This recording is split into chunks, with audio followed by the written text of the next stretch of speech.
Hey y'all, welcome to my channel. For those of you who are subscribed, welcome back. And if you're new here, my name is Twitty and I talk all things fashion with an emphasis on luxury. So today I'm going to be talking about how I personally save on my luxury designer goods. I have been buying luxury for over a decade now. Like, I've just always been into designer items and I've always loved the quality, the style, everything about them. And so I have over the years kind of mastered different ways of saving on buying these items because, as we all know, they can get quite pricey and the different designers keep putting out different price increases every day. And so today I wanted to share with you all my tips on how I avoid paying full price for items when I can and how I just save on these designer items. Also, this video is how I save money on luxury purchases. It is not how I save money for luxury purchases or how I afford luxury purchases. So if you're interested in learning how I save money for and afford luxury purchases, please let me know in the comments below. I'm happy to do that video for you guys, but I just don't want you to be confused. This is literally how I save money on the things that I purchase. So I have 9 tips that I will be sharing with you guys today. Sometimes I can use all 9 at one time. Sometimes it's only 1, 2, 3. It's a different combination of them. So it all just depends on what the fashion gods want to bless me with that day. But you want to make sure to stay through and watch the entire video so that you don't miss out on a tip and a way to save money on luxury, which is what we all want here, right? So if you're not yet subscribed, please make sure to subscribe to my channel. I focus on fashion, luxury, beauty, lifestyle, travel, all of the things. You like it, I love it, and I want to talk about it. And make sure that you press that notification bell so that you don't miss any of my new videos. And also be sure to follow me on Instagram. It's the same name as here, which is Twitty Talks. So now let's get into my 9 tips for saving on designer luxury fashion. All right, you guys, so I have my phone here to keep me honest because, like I said, it's a lot of tips, a lot of different things that I employ when I'm shopping, and I do this every time. So my first tip for you guys is to make a wish list and not get distracted. So before we get into the actual money saving tips, I think that this is very critical. It's something that I started doing years ago because I do have a problem with impulse shopping. And if you're someone who has a problem with impulse shopping and seeing things that catch your eye and being like, yep, I'm gonna get this, I'm gonna go get that, it can really distract you from getting the items that you really, really want. So I just use something as simple as my notes app. You can use whatever you want to. And each year I make a wish list of the major big ticket items that I want, things that I really feel will be the cornerstone of my collection, things that I know that I really, really want to have through the years. And I put that in a wish list and I use that to keep me honest. So when I come across something that may be a significant amount of money, I go back to my wish list and I think about, if I were to purchase this item that I'm seeing now and it's like the same price as the item on my wish list, or it's a significant amount of an item that's on my wish list, I'll actually compare and say, do I want this item enough to sacrifice something that's on my wish list? Or instead of spending money on this, should I just go ahead and get the item on my wish list? So it just keeps me accountable and keeps me on path to making sure that I'm getting the items that I truly, truly want. That's why they're on my wish list. I don't just fill up my wish list with a bunch of random things. I truly make it to, okay, what are the items that I know I've had my mind on for months or years, and I really, really, really desire these pieces and I want to work towards saving for those pieces. So instead of buying a lot of items that may be more attainable or more affordable at the time, over time those amounts add up. So I really try and think of, do I want to waste my money on those things that may make me happy temporarily versus the things that I truly, truly know that I want? All right, so tip number 2, and this is my biggest tip, like my most favorite tip, and it is to get shopping extensions. So you guys have heard of these extensions before, I hope. Capital One Shopping, Rakuten, Shop Tagger, Honey. There are so many out there, and I highly recommend that you use these. I have been using these shopping extensions for years, and they're so easy to use because essentially all you have to do is shop like you normally would, and then you get cash back on your purchases. Okay, so let's say you choose 2 extensions. For this example, we'll just use Capital One Shopping and Rakuten. And let's say you're shopping on Sephora.com.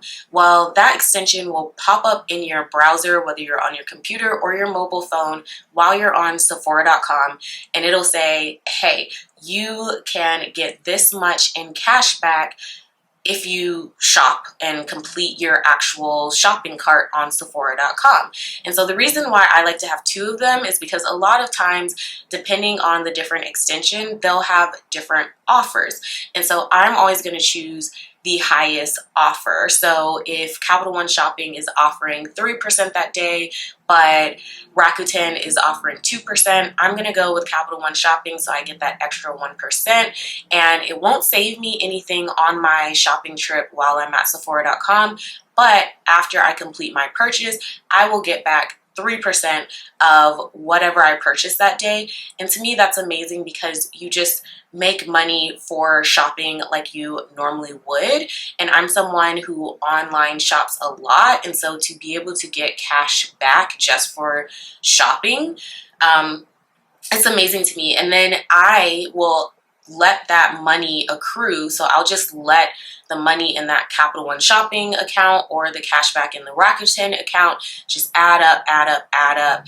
And over time, you'll actually have enough to withdraw that money and go use it to spend on something else. And I've done that quite a few times, guys. Like, I literally will let my cashback just kind of build up over time to where I have made a few $100s off of just shopping and using these extensions, and then I'll withdraw that money and I'll go get a pair of shoes, a bag, whatever it is. Sometimes it covers the full amount, sometimes it doesn't cover the full amount, but it makes a significant difference in the full amount. And all I did was use cash back from my regular shopping, and so it's kind of like free money that I'm using to go buy new things. Like, to me, that is amazing. Imagine how many people are just shopping and spending and they're not getting cash back. And so to be able to go buy additional items off the cash back that I just got from just shopping, that is every shopping addict's dream. So I highly recommend that you guys go look up any shopping extensions that you might like to use and make sure they're on your browser. At first, it can be hard to remember to, oh, let me go check and see if this store has cash back. So I like the extension because it does it for you, and it just pops up as I'm checking out. It'll just pop up and say, hey, this is how much you can save today. Hey, this is how much you can earn today. And I think that's really amazing. So definitely download these extensions so that you can make cash back off the purchases that you're already making. All right, guys, so my next tip number 3 is credit card rewards. And that's pretty similar to the last tip, except it's already built into your credit card. So this took me a long time to take advantage of because as a shopping addict, I didn't use credit cards because I was afraid of credit, and I would only use cash or debit cards because I knew myself. If I had this bank of credit, I would max it out, and I was just so afraid of that. But that is a conversation for another day. I realized how to use credit in your favor, and credit cards are actually amazing. The trick to credit cards is paying them off each month so that we don't carry a balance or accrue any interest. So again, that's a whole video that I can make separately on how to use credit appropriately. But if you have a credit card and you're paying it off each month, hopefully your credit card is a rewards credit card. And that's what mine is. My particular credit card offers cash back. different credit cards operate in different ways, but for mine, it's a cashback card. So I'll get anywhere from 1.5% to 3% back on any purchases I make. So a couple years ago, I decided to transition. Instead of using cash and debit for all of my purchases, I use one credit card for every expenditure that I have that allows me to pay by card. So that can be anything from shopping to buying groceries, to buying gas, to paying for hotels, to buying flights. Whatever I would typically swipe a card for, I put it all on this one credit card so that I earn back my 1.5% or 3% back, whatever it is. And that, again, just like with the shopping extension, it gives me cash back on whatever I'm purchasing, and I just allow that cash back to just stack up, stack up, stack up on my credit card account, and it just sits there in a little account. Every time I log on to my credit card, it shows here's how much cash back I have, and I will literally just allow that to stack up. And then when I'm ready to make a purchase from my wish list, I will then withdraw that cash back and I'll just go buy that item. So I have a number of luxury goods and items that I have purchased and didn't pay a single dime for, that I purchased with either cash back from my credit card, cash back from a shopping extension, or I combine the two to do cash back on. I recently did an unboxing on some Fendi sandals. If you haven't seen that video, I'll link it above. But I literally paid $43 for those sandals because I used cash back from my credit card to cover the cost of sandals. And I think the amount that I was short of was $43, and that's just what I paid. So trust me, guys, it works. The key is letting that cash back kind of build up. I used to be so excited, like, oh, I got cash back, and I would withdraw it at like $20, $25. And that's so minimal. Like, you don't want to do that. You want to let it like stack up like you're saving any other cash, right? And you're saving for whatever that luxury item is or that designer item is. Like, that's what you're doing. So that's why you have the wish list, so that you know these are the items that I want to get, and you allow that cash back to accrue so you can go get those items for free. All right, so my fourth tip is gift cards. So I am someone who, I know what I want and I don't want anything else, right? Like, I want the things that I want. And so I love people in my life that give me gifts, but I have politely years ago steered them to just giving me cash or gift cards so I can go get the items that I want. I have amazing family and friends, but I would never ask them to go buy this luxury bag or shoes or anything for me. So instead, I ask them all to give me gift cards when it comes to special occasions, and that has worked really well. So they'll typically give me like Visa gift cards or certain stores that I like, so Saks, Neiman's, or Nordstrom. Again, you want to keep to the same store so that you can stack up that money. You don't want to have a bunch of gift cards at random stores that now you only have a few bucks to spend. So I really, really, really love Visa gift cards because you can stack those up.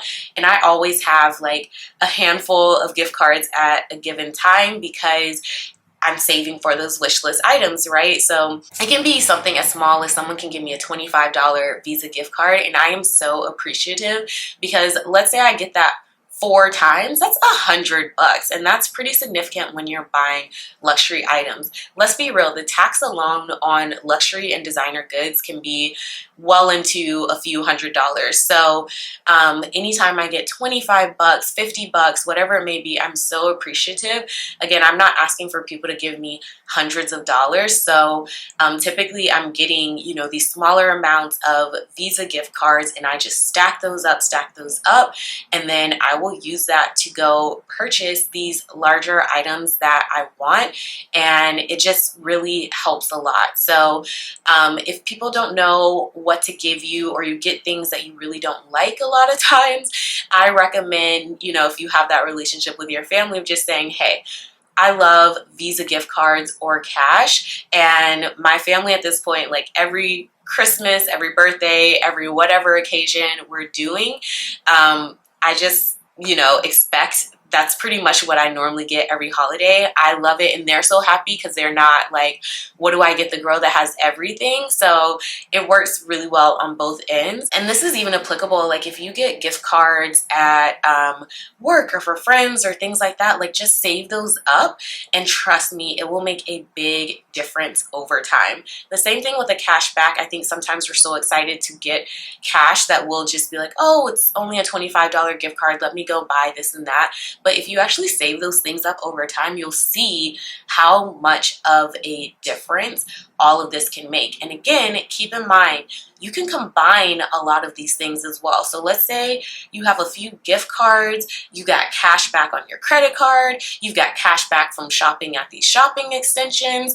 Like before you know it, you'll have a significant amount of money to actually go spend on the things that you want. And that's something that I do all the time. Like I'll combine a lot of these tips and tricks that I'm telling you guys to maximize the amount of money that I can put towards these items that doesn't actually come from my own pocket. So that is the key with getting these deals on these luxury items. All right, so the fifth tip is actually reselling. So this one is a big one for me because I've actually been reselling since 2003 or 2004, guys. So I started out on eBay many years ago.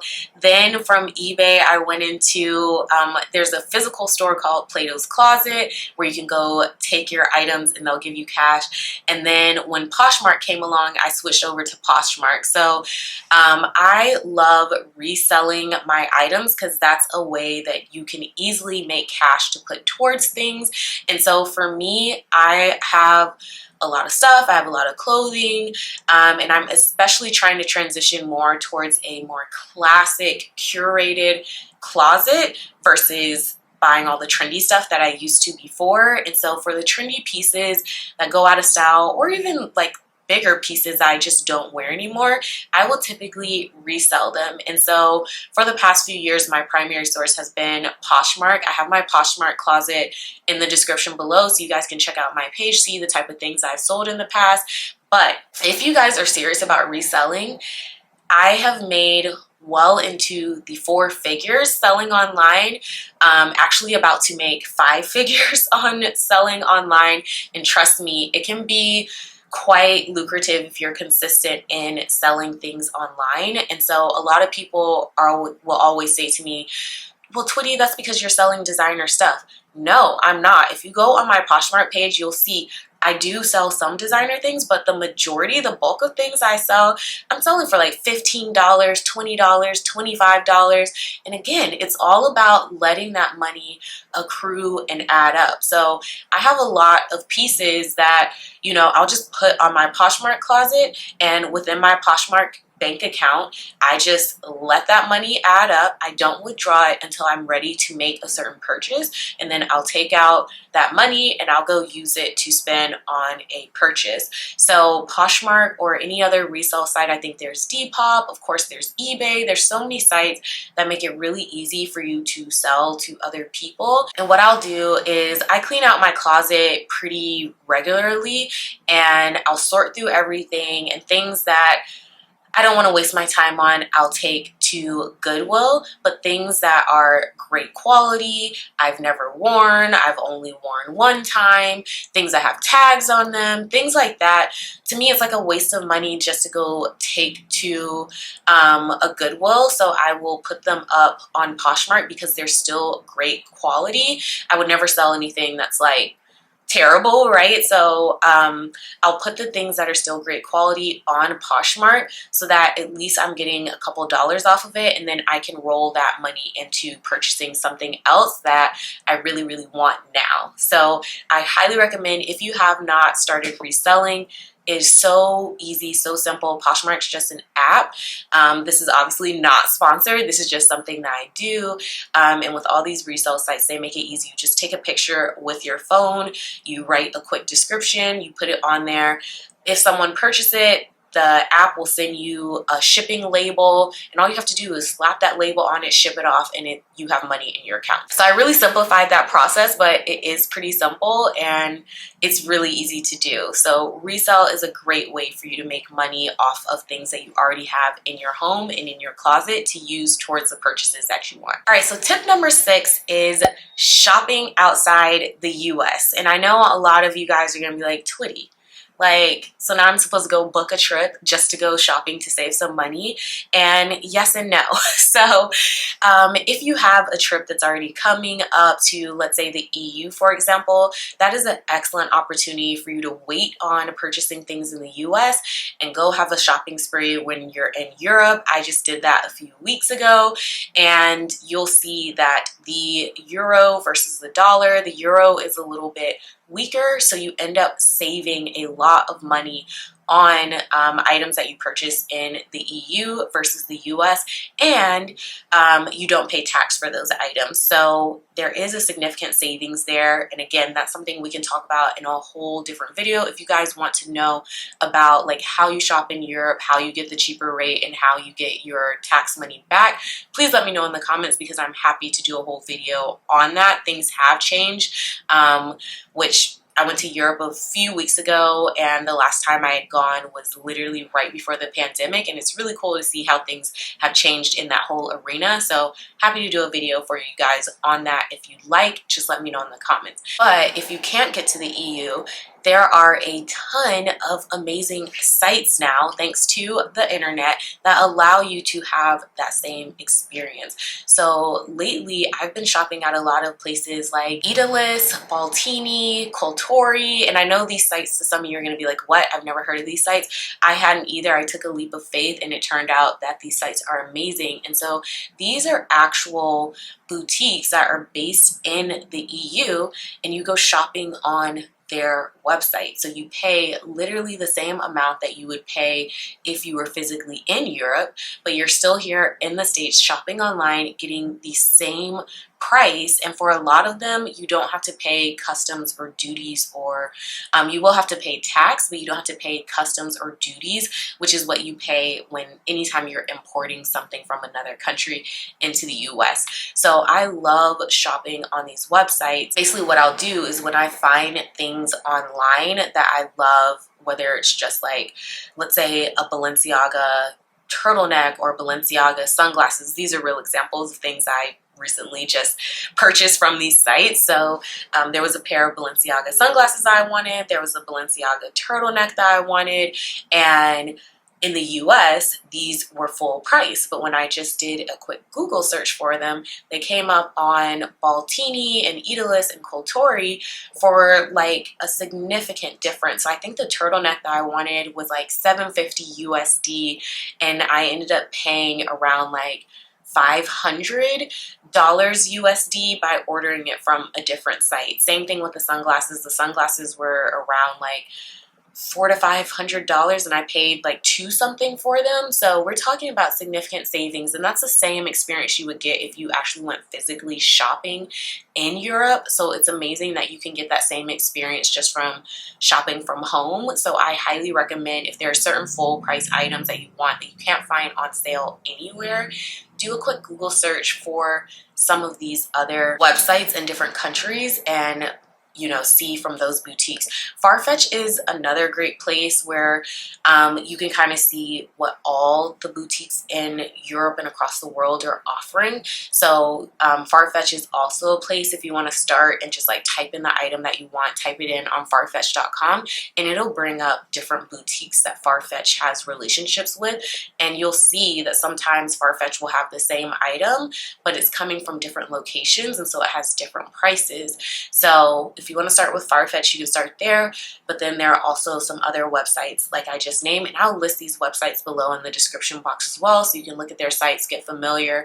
They are amazing. I've shopped at all of them now. I've had no bad experiences, and their packaging is like typically pretty A1, so highly recommend that. All right, so tip number 7 is to sign up for emails. And I know if you're like me, I hate a bunch of emails, I hate clutter, I hate a bunch of spam and promotional things. Like, I can't stand it. I get very OCD about the little number that shows up by my email. Like, I like my email to be very clean and streamlined. So I only subscribe to emails from sites that I regularly use and know and love.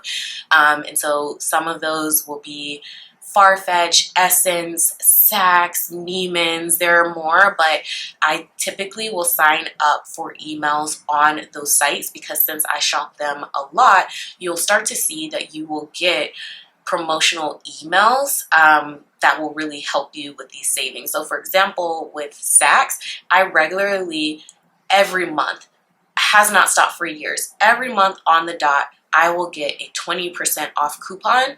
And this 20% off coupon will also apply to beauty and cosmetics, which is something that's typically excluded from most promo codes that you find online. So at Saks, I love every month, I know I'll add items to like my cart or my wish list, and I'll just wait because I know that I'll be receiving a 20% off code. And that code always comes the same like time period each month, so I know exactly when it's going to come.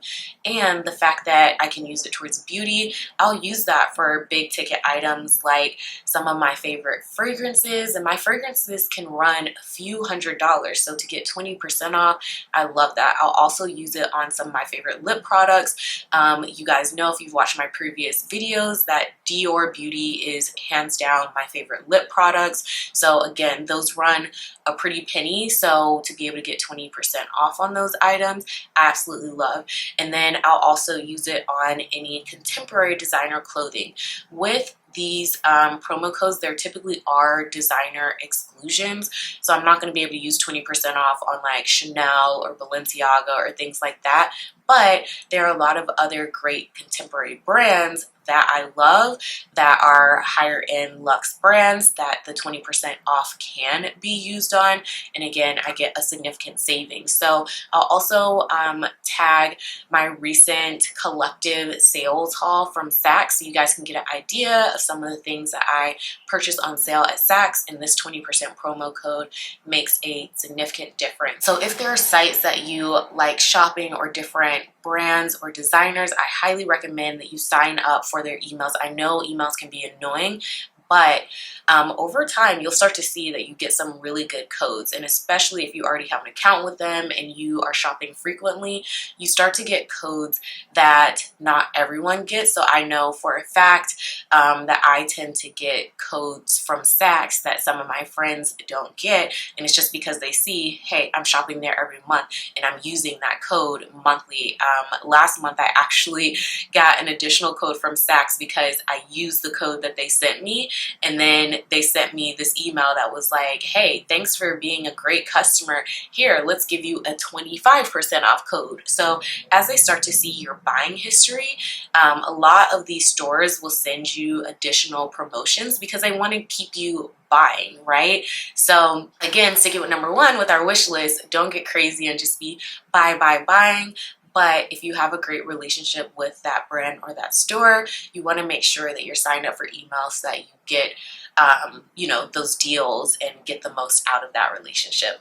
All right, and similar to our last tip, tip number 8 is promo codes. Now, I'm sure everyone knows about promo codes at this point, but the thing about promo codes is if you don't have the emails or a promo code, anytime that I am shopping, if I don't already have a promo code, I'll just Google promo code for that store and sites will come up. One of my favorite, most trusted retail sites for promo codes is RetailMeNot, and they will list out a number of different promo codes, and I'll just try different promo codes in the box of my shopping cart until I get a discount off. And so always Google and see if there's promo codes. It can be something as simple as just free shipping. It can be 10% off, 20% off, whatever it is. I always search to make sure that I have a promo code because again, guys, I'm trying to compound my savings and get the max off, right? So I'm using promo codes to get a discount off my total. Then I'm going to use my cash back or my gift cards to pay for things. And I'm just going to compound all that together to where I am literally paying the least amount that I have to pay for my item. So definitely make sure that you're always looking up to see if there's a promo code, because this is essentially free money off that the retailer is giving you themselves, right? So instead of you even using your cash back, the retailer itself is saying, hey, if you put in this promo code, we'll give you this off the total. And so you're no longer paying full price, which I think is amazing. So always look for and take advantage of promo codes. And then my last tip is store loyalty points. So this is another great way to accrue money or points, in a sense, that you can use to knock off the final price. So for example, let's say that you shop at Nordstrom, Saks, Neiman Marcus, and they offer some sort of loyalty points or something like that, then you can keep shopping at that store and earn points. So let's just use one for example. Nordstrom is known for their Nordstrom notes, right? So you spend a certain amount of money there, and when you reach the amount required to get a note, they will send you what they call a note. And so that note can be $5, $10, $20, and you just keep accruing up those notes, and then you can use that note to be spent at Nordstrom. So it's a little different from the examples with the cash back on these shopping extensions or on your credit cards. That cash back can be used anywhere because it is cash. But with the store loyalty points, you can only use those loyalty points to go towards purchases in those stores. That's why it's loyalty, right? They want to keep you shopping in those stores. So again, you want to be specific about maybe shopping at one or two places so that you can accrue a lot of money in those stores to go towards your purchase, versus shopping at all these different stores where you're only getting a little bit of money at each store. The idea here is to maximize the pool of money that you have to go towards your items, because we're talking about luxury items where they tend to be bigger ticket. So you need to accrue a lot of money to typically get these things, right? So if I really want a bag that's a few $1,000s, you know, I'm trying to get as much of that money as possible in one location so that I can put it towards that, versus me having hundreds of dollars that's spread across a number of different stores. And so now the impact of that, while great that I have a few $100s, but it's kind of spread out everywhere, so I can't necessarily apply it all to that one purchase. So if you're going to use store loyalty points, make sure that you try and keep it minimized. I would say from anywhere, I would personally do maybe 1 to 2 stores, so that you don't have your money kind of like spread all over the place. All right guys, so that's everything for today's video. I hope that these 9 tips helped you. Again, I use all of these things, and I have so many amazing pieces in my closet that I did not pay full price for, or I barely paid a dime for, and it's by using a combination of the 9 tips that I told you before. So don't let luxury scare you. It can be attainable as long as you figure out a process that works for you.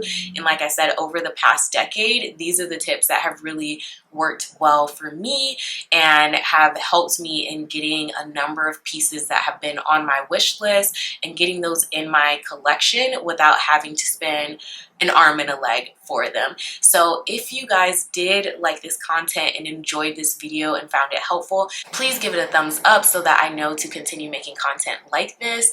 And if you're not yet subscribed, please make sure that you subscribe to my channel.